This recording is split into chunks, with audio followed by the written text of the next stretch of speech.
Hey, everybody. Welcome to this week's episode of Pax Americana. I am Julie Roginsky here with my co host, Olga Lautman, and we have a special treat for you today.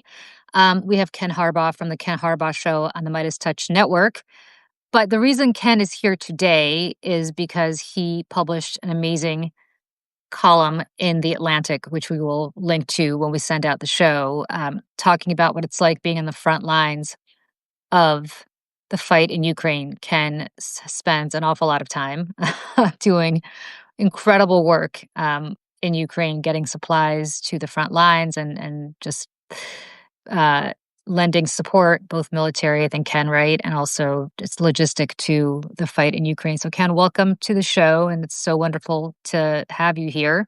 I want to just ask you, because we keep hearing different things. Ukraine is doing well. Ukraine is on its last legs. What is going on from what you saw most recently there?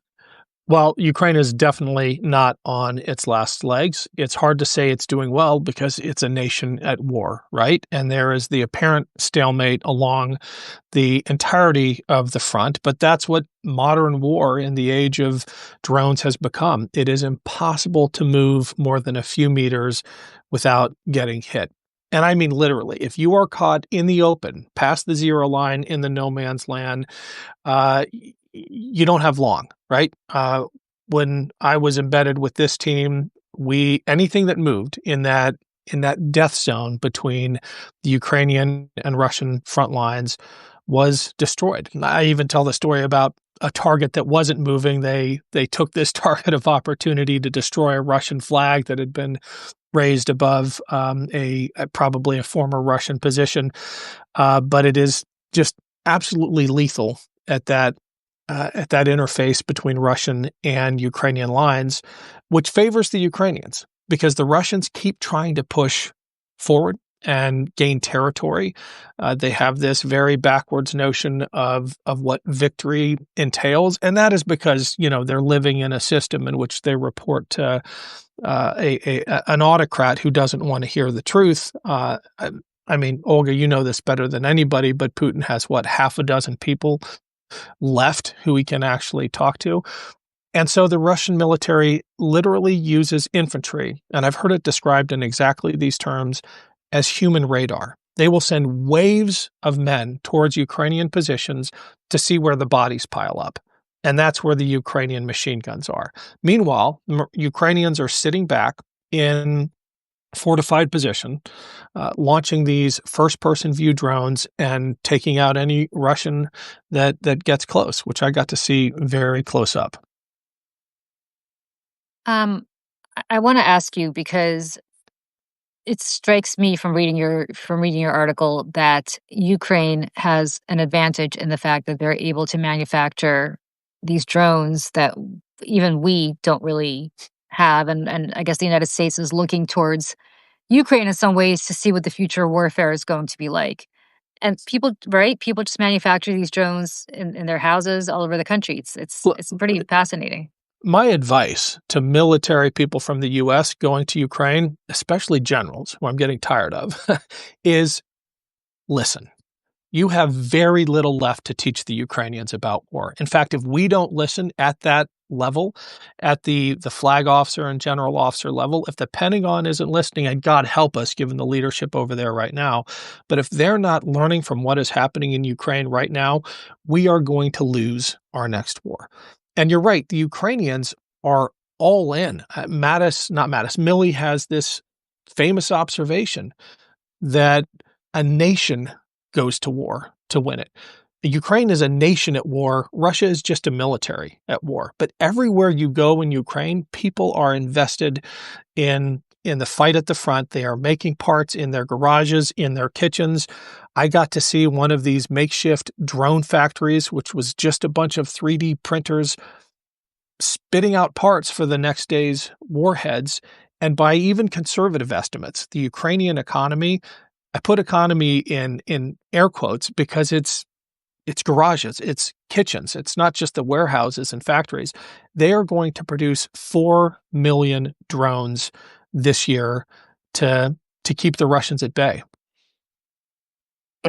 I've always said, and since the beginning, that everyone is so worried about Ukraine entering NATO. I'm like, really, Ukraine should ask if NATO wants to enter Ukraine Yeah. because they're the only ones who are fighting on the ground in different, theaters. You have guerrilla warfare, drone warfare. I mean, and they really are getting the full experience, unfortunately, from Russia's genocidal invasion, whereas the U.S. never had to deal really with this, at least not in several decades. And Europeans definitely haven't had to deal with this. Yeah, well, it's not just drone warfare and guerrilla warfare and artillery exchanges. It's hybrid warfare. It's information warfare. Hmm. We don't realize that we are at war, or at least Russia is at war with us. They have been attacking America through this hybridized kind of warfare for a very long time. And you both have done an incredible job at educating people about that. But the Ukrainians obviously get it. It's not just about the fight at the front, it's about the whole of society fight and the information warfare, especially around the periphery, what Russia is trying to do in the neighboring countries in Moldova and elsewhere to try to destabilize Ukraine's allies. My focus, of course, is what is happening kinetically right there at the front, and Ukraine absolutely has the advantage. We had the misfortune, obviously, of getting to see Russian drones close up. I stopped counting after the eighth drone hit near our position, but I've gotten to see these Russian drones, at least the shattered fragments of them, and they're like hand cut out of sheets of aluminum. They are generations behind what the Ukrainians are making with carbon fiber CNC cut frames and 3D printed nose cones. The Ukrainians have figured out how to adapt to this new kind of warfare in a way the Russians haven't. What and I hate asking this question because it's just depressing to think about, but what do the Ukrainians now think? The Ukrainians at the front and Ukrainians you spoke to in Kiev who may not be fighting, as you said, kinetically, but are certainly in this fight. Where do they see the United States helping and not help? I mean, obviously, things have Yeah. changed in the last 8 months, but are they still getting the help, at least some of the help that they need from this administration? Well, they are getting some of the help. Some of that is hard to turn off on a dime.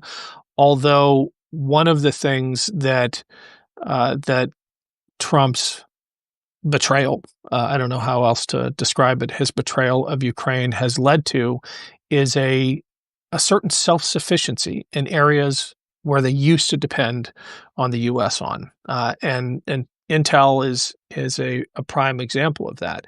Technology is another example, right? They are getting their parts from elsewhere. Some of the higher tech systems, like Patriot missile batteries, they until recently have had to exclusively rely on the U.S.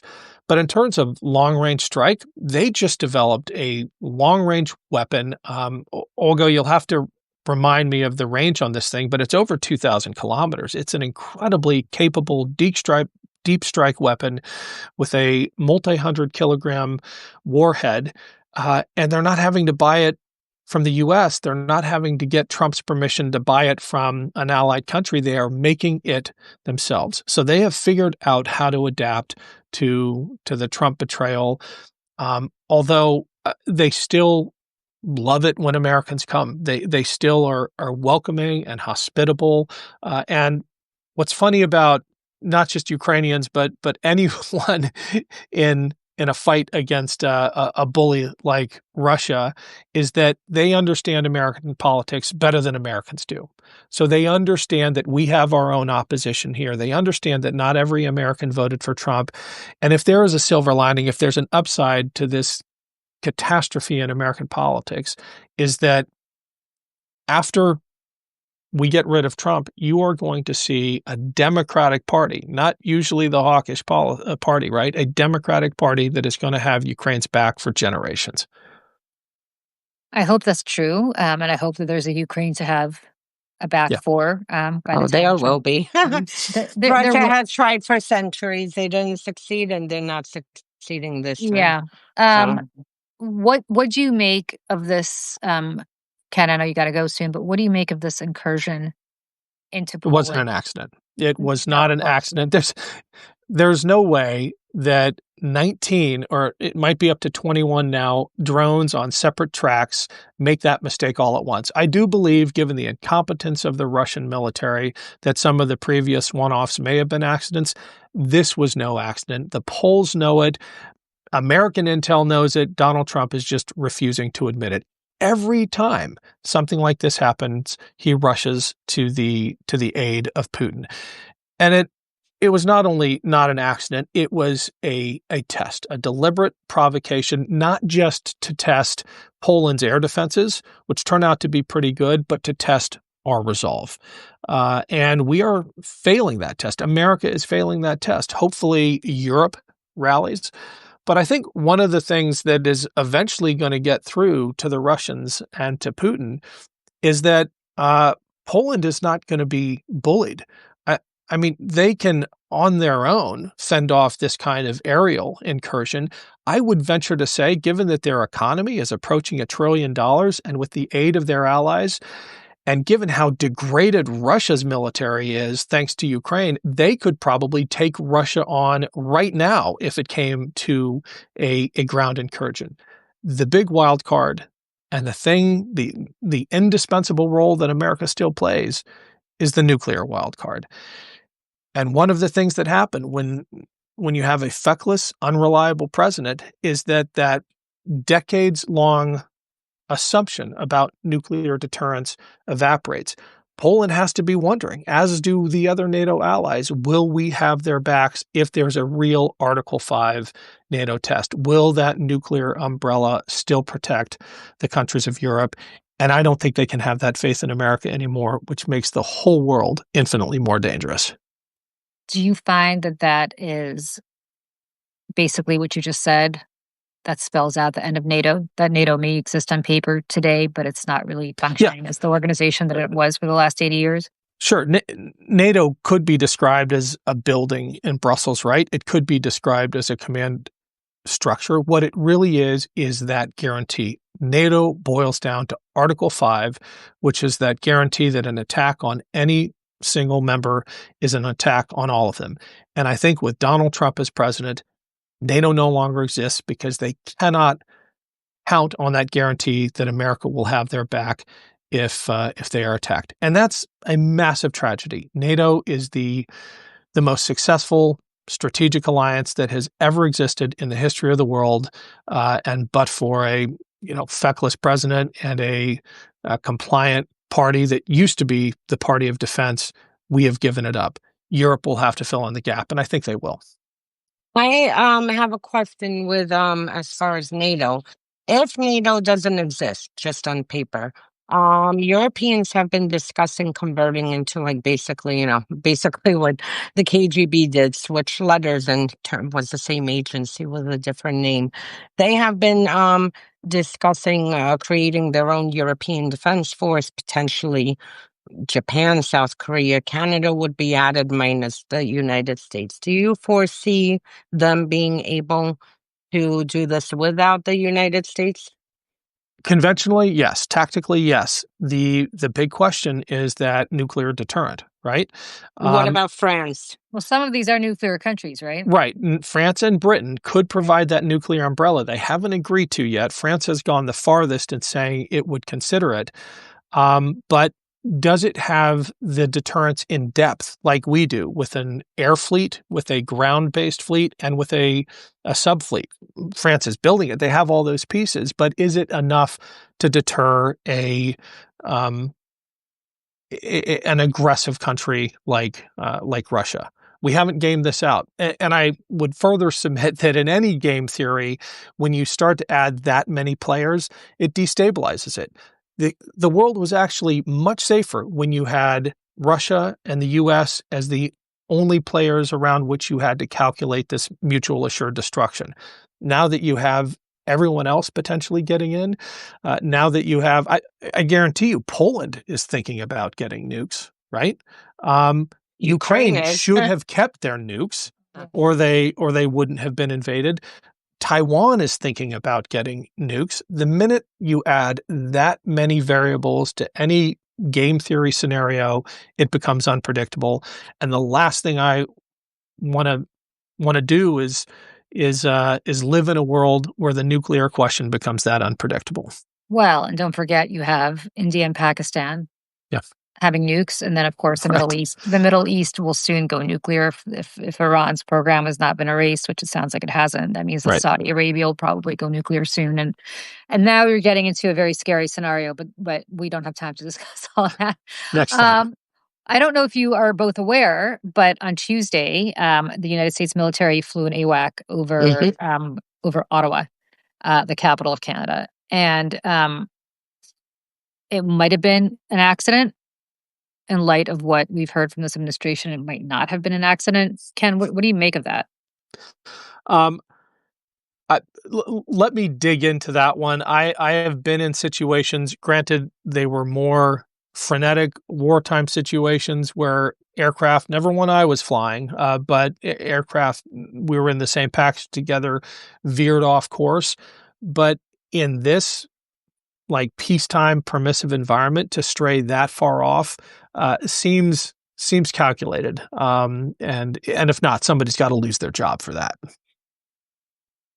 Before you go, speaking of absurd and despicable, Belarus and Russia had Zapad games. I think they are still ongoing.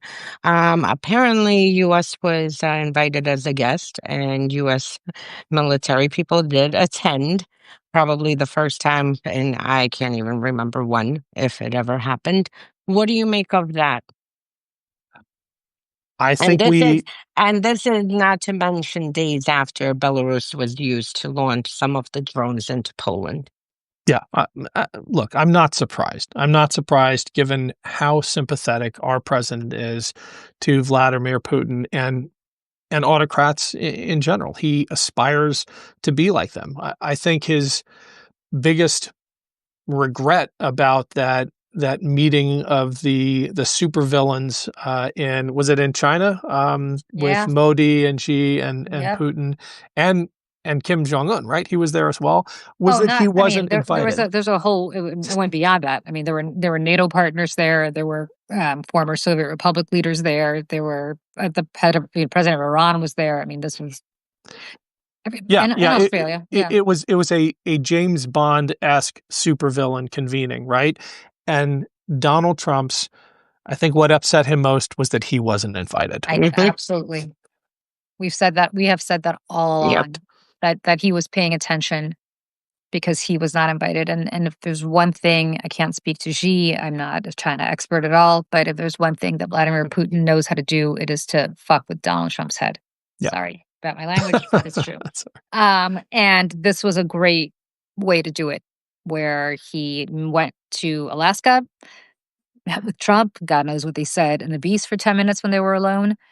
And then he immediately flies to China, Yeah. to this convening, and Trump, of course, feels left out because all the people he admires, from Erdogan of Turkey to Xi Jinping to Vladimir Putin to his best friend, as he calls his dear friend, love letter sender, Kim Jong Un, and so on. All of them were there, and he was not. And you're absolutely right about that. Ken, we know you need to go. We're conscious of your time. We are so, so grateful to you. Everybody, read Ken's article in The Atlantic. We will post it when we send this out, but it's really important from somebody who spends a lot of time in Ukraine, and especially from somebody who not only spends a lot of time in Kiev, but on the front lines of this battle against really good and evil. This cannot be more of a black and white issue. So, Ken, thank you so very much for joining us, and we'll see you soon.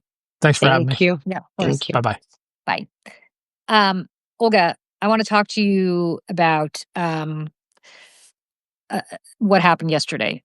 I have a Substack on it this morning, but it is related to Russia in the sense that there are a lot of parallels here. So for people who don't know, and I'm sure everybody who reads this or watches this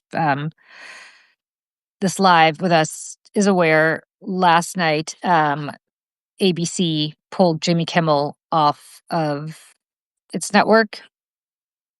This began because Nexstar and Sinclair, both of which are very right leaning, both of which are have merger business before the federal government, and all of which own a tremendous number of ABC affiliates, said that they would not be airing Jimmy Kimmel's show, and so Disney pulled Jimmy Kimmel indefinitely. I think the definitely part is to keep Jimmy Kimmel on the hook just in case he decided to go ballistic. Um, we have not heard anything from Jimmy Kimmel, I don't think today, Olga, so far.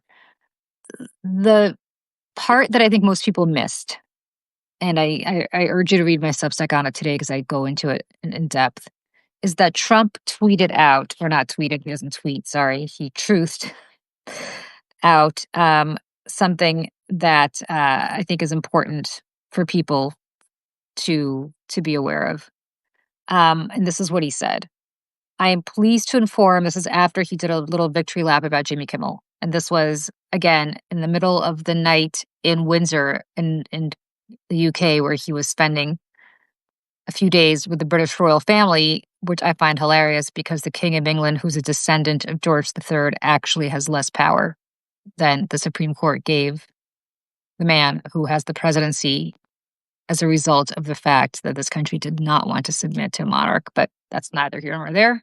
This is what Donald Trump said. I am pleased to inform our many USA patriots that I am designating Antifa, a sick, dangerous, radical left disaster, as a major terrorist organization. I will also be strongly recommending that those funding Antifa be thoroughly investigated in accordance with the highest legal standards and practices. Thank you for your attention to this matter. Olga, I want to talk about the parallels with Russia, which I did not get into so much in my Substack, but first about the oligarchs owning the media, which is really what Sinclair and Nexstar are, as is Disney, which has bigger fish to fry than Jimmy Kimmel, as is David and Larry Ellison, the richest people in the world now, who just acquired Paramount. And coincidentally, South Park was supposed to air an episode yesterday. A few hours before airing, they said, oh, whoops, we forgot to get this done in time, so there's not going to be a new episode. This is from a show that's been trashing it's been trashing Donald Trump mercilessly all season long. Suddenly they're not airing. And the Ellisons are now eyeing Warner Brothers Discovery, which owns, among other things, obviously the Warner Brothers Studios, but also HBO and CNN.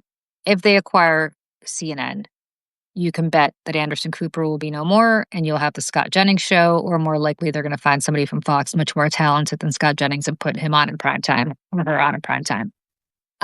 But the reality is that we are now looking at a media consolidation of oligarchs that has tremendous parallels to what you saw in 2000 when Vladimir Putin came to power. So why don't you talk about that, Olga, because I think it's important for people to understand what we're about to face, because this is history repeats, and it's repeating now. So what do you think? Yeah, this is something that is extremely, anticipated, expected. I wrote actually after Trump won the election, I gave a blueprint of what was going to happen here, a very detailed blueprint based on media, every single agency and whatnot. And literally, Trump is, ticking off each box, including his military adventures that he is planning and threatening and whatnot. And what happened with this is something, we have seen coming. Trump, from the minute he launched his 2015 campaign, has labeled the media the enemy of the people. This is something that, was very common in the Soviet Union, that if you don't agree with the state, if you even happen to question, you're getting an agreement in the Soviet Union. If you actually had an original thought and asked a question, like with my dad, who was jailed over and over and over, and the torture my parents went through, just for questioning, is communism the right system? Like, maybe there might be something better. Nothing radical. And these are things that would get you, labeled enemy of the people, would get you put on a blacklist where then you can't get a job. My mom at the time, I remember, told me that she got a job at a bookstore. She was so excited. KGB walked in, ripped her out, humiliated her publicly, took her to, their local office and kept her there for hours. I mean, this is the constant harassment. Well, this is coming here. This is what we are going to have here because Putin, this was the Soviet Union. Putin basically brought everything back from the Soviet Union. I always argue Russia never had a democracy. There was a chance of some kind of non-state control in the early 90s. But then, it was just too mixed with mafia and security services, plus Yeltsin and his family and whatnot. But at the time, at least people had freedom of expression. People were finding out, that they could use art and comedy and everything else to actually have make political statements and whatnot. And then Putin came and Berezovsky, who again, there's nothing good to say about Berezovsky. He was one of the oligarchs, just like now, stealing, participating in the theft of resources from the Russian people, the state resources. But he did have his media outlets. He did award them, some kind of freedom. There was the famous puppet show Kukla who mocked Putin, mocked, other politicians and whatnot. Well, when Putin came in, first thing he did, he started doing corporate raids, getting his people into the board of directors, seizing basically media. Within the first few years, you saw more of this consolidation of media. Gazprom was buying, taking over media stations and outlets. Hey code, and then the ones that existed went under the control of the Kremlin. And then literally by the mid 2000s, you started seeing this expression erased anyone who dared to investigate the government, who looked into accountability or, corruption or abuses by the government. I mean, they were either jailed, murdered, jailed, murdered, or had to flee the country. I mean, there's a very striking photo that I'll actually put in, and it's a photo of all a room with a lot of empty chairs, and each chair has the photo of every journalist who was murdered for daring to do their job. This is what is coming here. And, with yesterday, this is just the beginning. And if you noticed, and I'm sure you agree with me, the past month, it started around August, the first few months, several months, Trump was laying the groundwork. And since August, he really started escalating. And you're going to see this snowball effect from Colbert to Kimmel. He already listed several others to labeling, Antifa, who he calls Adam Schiff Antifa. We're all Antifa. Well, anyone who doesn't agree. I want to talk about that because I read that truth social post that he made. I want to be very clear. He knows what I'm about to say, which is that there is no organization called Antifa. Mhm. For years, even before Trump, came down that golden escalator, Antifa was something that Fox News talked about. I know because God knows how many years I spent having to listen to Antifa when I was there. It does not exist. Mhm. At best, there is a very loose group of anarchists and communists and socialists and self-identified, ists who, when they protest, fly a Antifa flag, and that flag is the anti-fascist flag from the 1930s or the 1920s that German anti-fascists flew in advance of Hitler consolidating power. Few and far between, but that's not who Trump is talking about. He's talking about anybody that he deems to be Antifa, which is anti-fascist, which is really anti-authoritarian, which is us, right? Anti what Trump is doing right now, which is authoritarianism. And he's called Adam Schiff Antifa. But it's not just Adam Schiff. It is. No, but I'm saying it's anyone. It's anyone. And I have to go back to my little history lesson here, where in the 1930s you had something in the Soviet Union called socialist realism, and that was art. All art had to conform to socialist realism. What is socialist realism? It was never defined. It was art in the service of socialism. which meant that every poem you wrote had to be in the service of, it didn't have to be about socialism, but it had to be in service of. Every painting you made, every story you wrote, all art, it didn't matter, had to be about socialist realism. And what was so frightening about it is that there were very respected poets and very respected artists and very respected writers who would get these state awards from Stalin because they were so good at expressing socialist realism. And the next moment, they would be taken to the gulag and shot.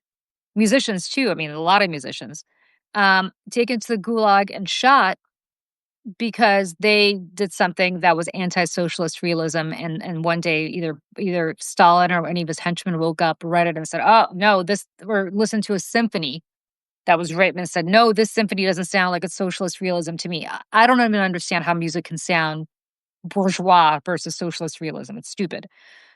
But that is, I say this because that is what Antifa is. It is whatever is in the eye of the beholder, and the only beholder is Donald Trump. And somebody here in the questions asked, is And Substack Stephen safe? Miller. And Stephen Miller. And whoever they designate, right? And somebody here said, is Substack safe? To be honest, they'll get to us eventually. They'll get to YouTube. And again, Substack is a private corporation. It's owned by, there's a lot of investors in Substack, including Peter Thiel, I believe, who just invested a large amount. There are, maybe not Peter Thiel, maybe confusing, but somebody close to Trump. YouTube is owned by Google. Google has a lot of priorities that the administration can either help with or not help with that are independent of YouTube. So how much longer are we going to be able to do this after Trump just tweeted out that he's designating anybody affiliated with Antifa as a terrorist? And what do you do? I mean, there are laws in this country against terrorism that are incredibly harsh. Incredibly harsh. It's not that they're going to just tell us to stop talking. I mean, these are arrests. So understand what is happening here as we sit here on September 18th, 2025. I think people who've joined us for the show before and have gotten to know Olga and me understand we're not given to hyperbole. We're not hysterical. We don't exaggerate. We provide context. And what I'm telling you right now is that we are not just on the cusp of what is fascism and authoritarianism, but we are deep into it. And that post from Trump, which social media has not, which legacy media has not focused on at all, is the most frightening thing that you can possibly think about. As we sit here today, September 17th, yesterday, 2025 was a turning point in this country that eventually will be studied by historians as a really crucial date of where this country went over the cliff. And that Truth Social post was it. And if you want more information, please read my Substack because I really get into it today. But it is terrifying. And we should all be gravely concerned, Olga. Absolutely. And I'll put your Substack in the show notes. I also wrote about it a few days ago because Trump's tweet didn't come out of nowhere, besides the fact he's been threatening this forever. We had a whole weekend of this. We had J.D. Vance come out and say that they will use the full weight of the government to go after any organization that supports protests, that supports certain initiatives. And you would think, and again, he's the way he was talking, you would really think that these are people who are supporting Hamas, ISIS, or any other kind of thing. No, the Ford Foundation. Ford. The Ford Foundation. By the way, the George Ford Foundation. Soros Foundation, the one that supports and props up democracies and anti-corruption organizations around the globe and independent media outlets. This is who he is, Vance was referring to. These are the dangerous organizations that will have the full weight of the U.S. government landing on them. It's the Ford and the George Soros Foundation. We had Stephen Miller which, let me tell you, if we have a tribunal, he better be in the front row. Him sitting and saying that the radical left, which is basically everyone who doesn't agree with Trump and this extremist regime, are domestic terrorists. So now we're all domestic terrorists. And I wrote about it and made comparisons to Russia. I will never forget years ago, it must have been during one of the Navalny protests, either in 18 or 19. And someone put, because they had to evade government services and whatnot, and they were using social media to plan points in each city of where to meet. And then if FSB was coming down this block, they would say, okay, we let's move to this corner. Or FSB has found out, that we're planning to meet on this corner, so let's relocate. One of these people was charged with, what do you think? Terrorism. Terrorism. Listing and participating in listing the location of a protest. Terrorism. You have Stephen Miller, who is branding all of us terrorists. Then you had Pam Bondi, who was the Attorney General, who used to be the most, respected position in the world because we had a gold standard for the Justice Department, coming out and saying hate speech will be prosecuted. She walked it back, No, she but we didn't. know what. She didn't really. You know what? I want to actually pull up this quote. Keep talking, because I want to show people how she quote unquote walked it back. But it's you know, she here. I'll read it. So first, this is what Trump said. I want to put this in context. This is on the night of Charlie Kirk's death. This is what Trump did. And I want to stress again, he didn't address people from the Oval Office. He didn't address the nation from the Oval Office to call for unity. He monetized Charlie Kirk's death immediately by putting out this statement on his social media platform from which he profits. For years, though, this is what he said. For years, those on the radical left have compared wonderful Americans like Charlie to Nazis and the world's worst mass murderers and criminals. This kind of rhetoric is directly responsible for the terrorism that we're seeing in our country today, and it must stop right now. My administration will find each and every one of those who contributed to this atrocity and to other political violence, including the organizations that fund it and support it, as well as those who go after our judges, law enforcement officials, and everyone else who brings order to our country. So if you protest ICE, if you make analogies between what is happening now and what happened in Nazi Germany in 1933, which is there are severe parallels. If you know your history, you will know. You will be prosecuted. And relevantly, the organizations that allow you to do this, whether it is Substack that allows you to print this stuff, or YouTube that allows you to go and do shows about this stuff, or CNN, or MSNBC, or ABC, or anybody else, those organizations will be prosecuted. And then, laughably, he added, tonight I ask all Americans to commit themselves to the American values for which Charlie Kirk lived and died, the values of free speech, citizenship, the rule of law, and the patriotic devotion and love of God. All right, so I'm going to leave the God part out of this. I thought we had separation of church and state here, but that's okay. Free speech. Pam Bondi, then, as Olga pointed out, said that she would go after anybody who engaged in hate speech. And when she got pushback for it, this is what she said. Hate speech that crosses the line into threats of violence is not protected by the First Amendment. It's a crime. For far too long, we watched the radical left normalize threats, call for the assassinations, and cheer on political violence. That era is over.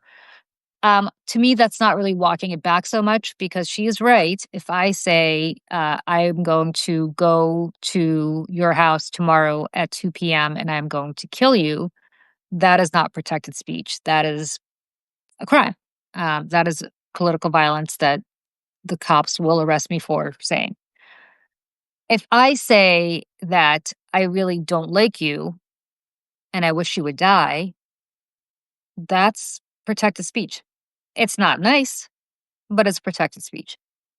And if I say that Donald Trump engages in behavior that is incredibly reminiscent of the world's worst people, that is also protected speech. And furthermore, that is historically accurate speech.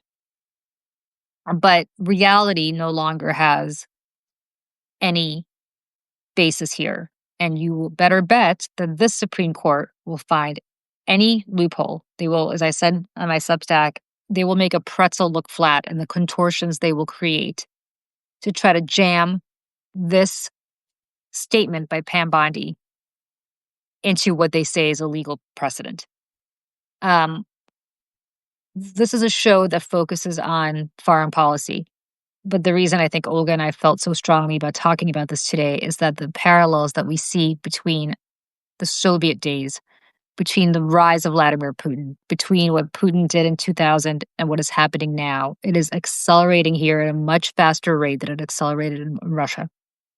Just so you know. And I just want to add, one important point that, I mean, you have Putin who took over now 25 years ago, through basically a terrorist attack, killing 300 plus Russians that FSB organized to get him into power.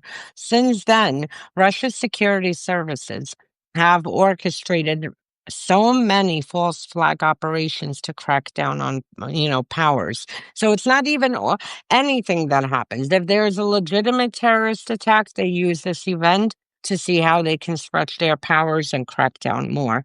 If if they orchestrate an event, same thing. And I'll give one example. And again, it was, I believe, 2018 or 19, because Navalny, there were several years they were organizing countrywide protests. And Putin randomly decided to travel to Petersburg one day. And right as he's in St. Petersburg, a bomb goes off in a St. Petersburg station. This was at the height of, Moscow and St. Petersburg, Tomsk, the Far East, a lot of like a smaller city protest, against the government, against Putin, against corruption. So this bomb goes off, and what do you think the next thing was? Putin used this. Oh, this was a domestic terrorist attack. Therefore, we cannot have any more gatherings on the street of more than X amount of people, because this is now a national security issue. So, most likely, I would put my life that it was security services who put that bomb in, because they saw that the protests were, spreading across the country. Um, and as a result, they used this explosion in the St. Petersburg, which, by the way, I don't even think anyone died, as a pretext to crack down even more and to bar people really from gatherings. So now if you want to go out with your friends, in a group of 10 people, you can't, because the national security. And this is another thing I worry here, because Trump and his minions absolutely are going to use that, these type of false flag operations, on top of taking something like Charlie Kirk and capitalizing on it. I mean, this is all they're doing, because, Kimmel was very right when Trump was asked, how he's handling that his friend was assassinated, which is a horrible event. No one should be killed in America, for speaking, whether you like what they say or you don't. I mean, he literally did start talking about his ballroom. Oh, we're starting construction soon. So That's all Jimmy the Kimmel. By the way, you understand that we all understand, I think, that Jimmy Kimmel's unpardonable sin was making fun of Donald Trump. Mhm. That's it. He just made fun Yeah. of him. And that's why he now wants Fallon off the air, which, by the way, Jimmy Fallon deserves it for, remember that little pat on the head where he humanized Trump, or the hair thing back in 2016? Seth Meyers, who makes fun of him. Look, Disney owns The Simpsons. You can bet that they're going to tell The Simpsons to stop making fun of Trump. You can bet that Comcast, which owns NBC, is going to tell Saturday Night Live, which is hugely profitable for the network, to stop making fun of Trump. And that will be interesting to see because I don't know that Laura Michaels will agree to that. But is it going to be the Tonight Show with Greg Gutfeld soon? And I will Maybe. tell you the biggest regret that I have as I sit here right now. I happen to just pull up the New York Times homepage. There's a story about Jimmy Kimmel being pulled off the air. There's a story about Brendan Carr, the head of the FCC. There's a story about how the rich and powerful got together to celebrate Trump at Windsor at the state dinner. And there's a story about Melania Trump's dress that she wore. Those are the lead stories in the paper of record right now. What they're not writing about is what we're talking about, which is Trump's post yesterday labeling Antifa as a terrorist organization, despite the fact that there is no such organization. And just to add, so we have CBS News, which is gone for the most part. You can expect to see any kind of real investigations that they've been doing Yeah. slowly disappear because a lot of journalists will either leave or self-censor because they don't want to be put in the spotlight. You see ABC News falling, and then you're going to see CNN shortly after. And you see, this is how it happens. You have media outlet by media outlet by media outlet. Either it's, brought in together and monopolized, or they just start falling from, self-censorship due to very public examples. And the last thing I want to add with the comparison with Russia, and it's something, that happened that's extremely disturbing. Again, I saw one article. I do my tracker. One article written about this. This should have been blared off of everywhere. After Charlie Kirk was assassinated, Trump and his minions decided to craft a narrative, and you had the whole MAGA sphere putting together a very convenient narrative that it is far left who's behind there, the violent ones, whatever. Simultaneously, there was a report on the Department of Justice, which talked about domestic terrorism and extremism, and the far right over the past 2 decades, the far right was responsible for 70% of the attacks, leading, forgive me, I think it was around 550 something deaths. This report was done by a liberal organization and the Cato Institute. Not together. Cato did their own thing, examining domestic terrorism. I forgot which organization on the left did theirs. They had almost identical results. Guess what? The report is gone. They And the pulled AD, off the report. Finito. yeah, well, the Anti-Defamation League released something similar last year, and the ADL is certainly not a liberal organization these days. And you can go to their website and see it. That is still up. Similar results. Look, you think about the big terrorist attacks that are not foreign made, like 9/11, Oklahoma City bombing, right winger, January 6th, Trumpers. And so on and so forth. Ruby Ridge, Waco, all of those kinds of standoffs in the 90s. People who would have been MAGA today and were the precedent to MAGA. I don't know what was in the heart of the guy who killed Charlie Kirk. I don't know whether he had any ideology at all, or he just thought it would be cool to do, or he just said, I don't like his hate, of which there was a lot. I do want to say this about Charlie Kirk, because it bears mentioning. And again, you could hold two truths at the same time. One is, it is a tragedy that he died, for him, for his wife, for his kids, if his parents are still alive, for his parents, for the people who loved him, for his movement. All of that is a tragedy. He should be here today podcasting and going on college tours, and most importantly, spending time with his wife and kids. You can hold that to be true, and I think none of us disagree with that. I hope none of us disagree with that, and if you do think Charlie Kirk deserved it, I don't want to hear from you because I profoundly disagree with you. But you could also understand that Charlie Kirk's rhetoric led to tremendous and real life consequences that got people killed. And I will give you some examples. When Charlie Kirk in 2015 was just starting out, I think he was maybe 19 years old. So he was just launching Turning Point. You had a man named Dylan Roof go into a black church in South Carolina and murder black people as they were praying.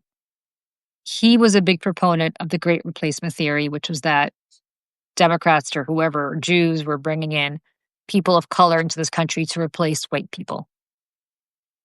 At that point, anybody who had a conscience should have said, I'm not going to espouse this horrible conspiracy theory anymore. It leads to real people dying. In 2018, you had the whole Charlottesville march, the whole Jews will not replace us march, also very much backed by the Great Replacement Theory. At that point, Charlie Kirk should have said, I'm not going to go on my radio, on my podcast. I'm not going to go out on college tours and talk about the Great Replacement Theory and that people are trying to replace the white race and that Democrats are trying to do this because it leads to real life consequences like people dying, which is what happened to a protester there. He did not do that. He continued to espouse the Great Replacement Theory. You had a shooting at the Tree of Life synagogue in Pittsburgh. A number of Jews died, again, as they were praying. The person who did it was somebody who espoused the Great Replacement Theory and wanted to lash out at Jews because he felt like Jews were either replacing what he called white people or they were just funding organizations that were doing that. Charlie Kirk should have stopped talking about the Great Replacement Theory, but he didn't. He stepped it up. Then you had a shooting, and I'm sorry to go through this one by one, but it's important to note, and I'm doing this from memory. Then you had a shooting in El Paso at a supermarket, at a Walmart, and a large number of Latino people died, a large, large number. And many others were wounded. Again, the shooter said it was because of the Great Replacement Theory. At that point, Charlie Kirk should have stopped, but he didn't. He amped up the conspiracy theory. And then you had a shooting at Top Supermarket in Buffalo not too long ago. The shooter said he specifically went there because that was the place that in his mind had the maybe he's right, had the largest concentration of black people in the country. I don't know whether that's true. Because he believed in the Great Replacement Theory and he wanted to take it out on those black people.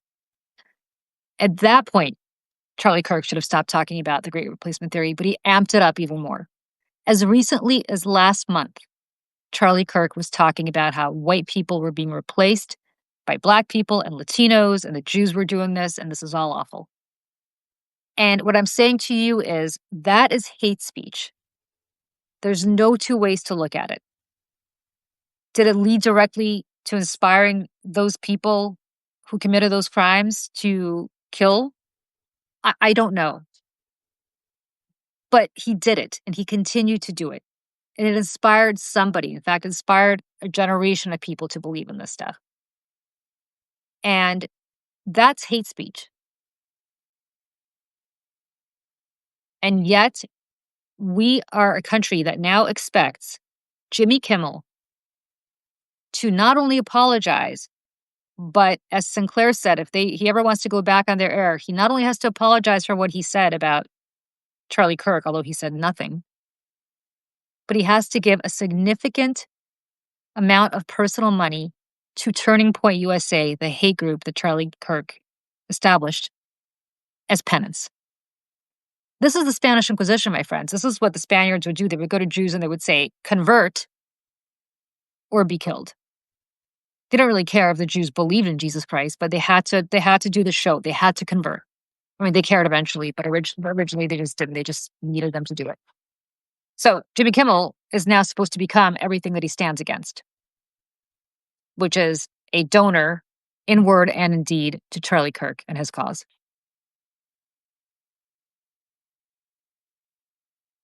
This is a level of humiliation that this administration and their handmaidens in the corporate world are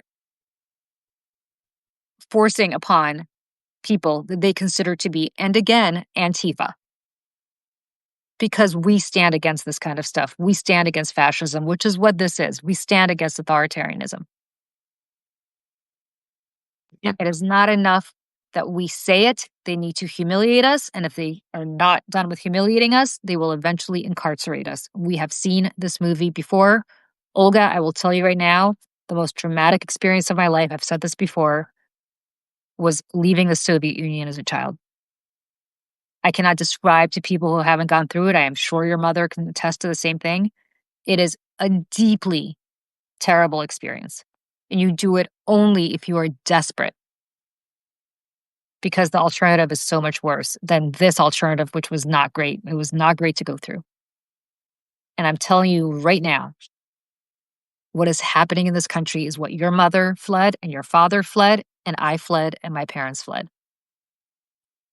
And you are only lucky that you experienced it in utero and not in real life. That's where we are. I guess Olga and I are here from the past to tell you what our future holds, is my way of describing it. I just want to add one more thing about the report because I'm stuck on this. This really triggered something in me. I do a lot of research on Russian government websites. I mean, the large majority of data I get, on various things I'm working on comes from there. I can't tell you how many times when the Kremlin or an agency or some political, grouping wants to push a agenda, and suddenly these reports or the data disappears or just gets blocked. And now more so than ever, to the point that economic data is classified. Um, the fact that our Department of Justice pulled a report because it didn't fit the agenda is only the beginning, Oh, because this yes. is going to affect every single thing, whether it comes to outbreaks or pandemic, God forbid, where data is going to be skewed, and we will never know the true depth of how many people are dying or sick. This is going to happen with the economy, which is going to affect us because you're going to have forged, fabricated data, not forged, fabricated data coming out of BLS and other agencies that provide economic data. I see this movie playing out, and the fact that the Department of Justice was the first one to literally, from the time that Charlie Kirk was killed to them crafting within hours that this is going to be, we're going to use this as an operation to go and crack down against opposition, to the time you had a report that provided inconvenient truths and facts of what, is happening domestically as far as violence, removed off the thing. It is found on Wayback, so you can still see the report.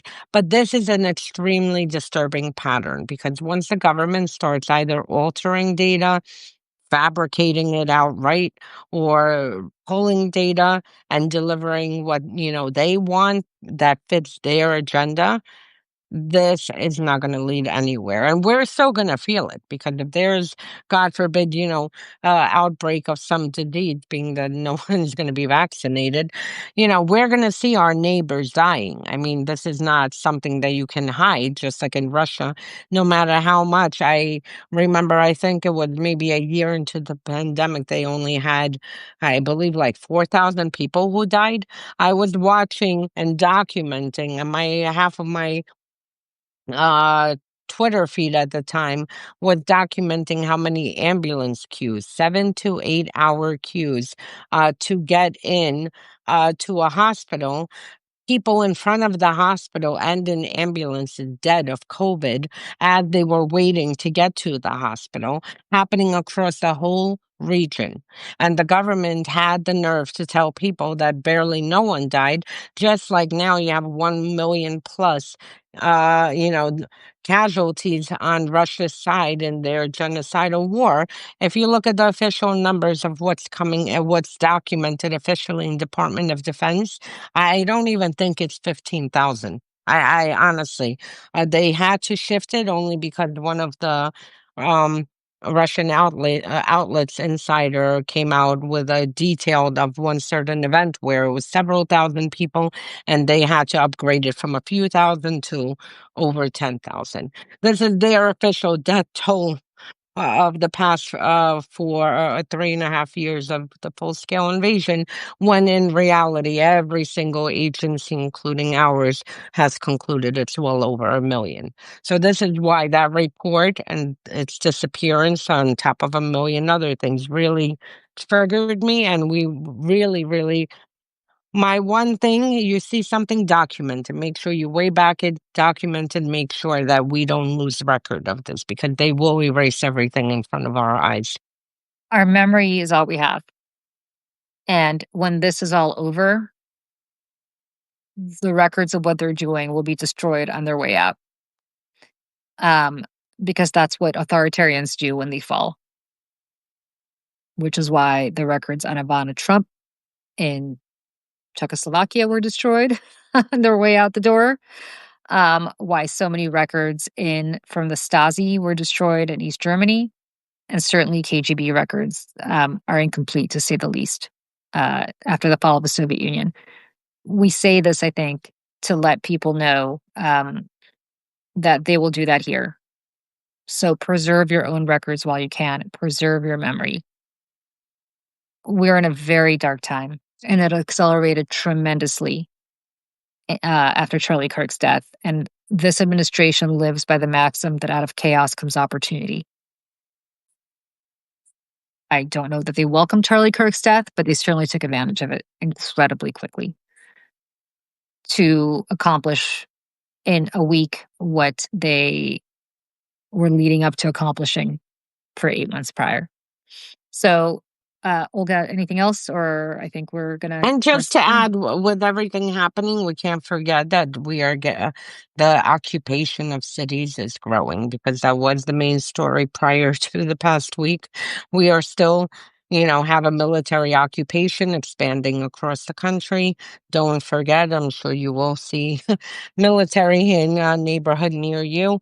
And we must also, keep sight of the actual things happening, the police state, surveillance state, and everything else that they're doing. And that's my thoughts. And yeah. Yes. And one more thing to add, we still don't know what's in those Epstein files. But isn't it interesting that nobody's talking about that as much anymore? Yeah. Did you see the exchange with Moskowitz yesterday? I absolutely love this guy. I love him, love him, love him. No, what happened? So he was questioning Kash Patel, and he really, I recommend everyone find this clip, and I'll send it to you right after this. He was questioning Kash Patel about Epstein, and he said, "Oh, so you're opening an investigation into the Epstein estate?" And Patel was like, "Why would I do that?" And he's like, "Well, because you remember that letter with Trump's signature and everything. I mean, Trump has said it's a forgery. And everyone around, all my Republican colleagues, said it's a forgery. So, being that the Epstein estate is providing forgeries of the sitting U.S. president, you are going to open an investigation, right?" You What did had to Patel? see his face. Oh my God. Patel just sat there and he fell into a trap. And then he was like, yes. He was like, okay, great. I look forward to hearing these results and seeing any kind of prosecutions for these forged documents being put forward to the public. That's great. All right, everybody. We are so grateful to all of you for being here and for joining us on our Active Measures series and journey. Look for a new newsletter on that on Monday. Look for us to talk about it here on Substack on Tuesday at 12:30 Eastern. For those of you who joined us yesterday, and there were literally hundreds of you who joined us yesterday for our disinformation seminar, we were so blown away by just the numbers of people that we got and the great questions and the great conversation. Thank you. It's important, not because we are hosting it, but because it's important to talk about disinformation, especially in this day and age. It is not too late if you want to join us for next week. It is 3 p.m. Eastern on Wednesdays. We will be sending out a recap to anybody who signed up today with the slides that we showed yesterday, and also just a recap from Olga and me about what happened. Um, if you still want to join and you missed last week's session, there's still room for you. You have to be a paid subscriber to either Olga's Substack or mine. Doesn't matter which one. You could do both if you really are generous, but please do and come join us. And we are very, And very, yeah. just to add on that, I'm gonna put out a new link today for session 2. Yeah. Okay. Thank you, everybody. And we will see you all soon. We have a lot going on. So I guess we'll see you all next Tuesday for active measures and then Wednesday and Thursday for the other things. Bye, everybody.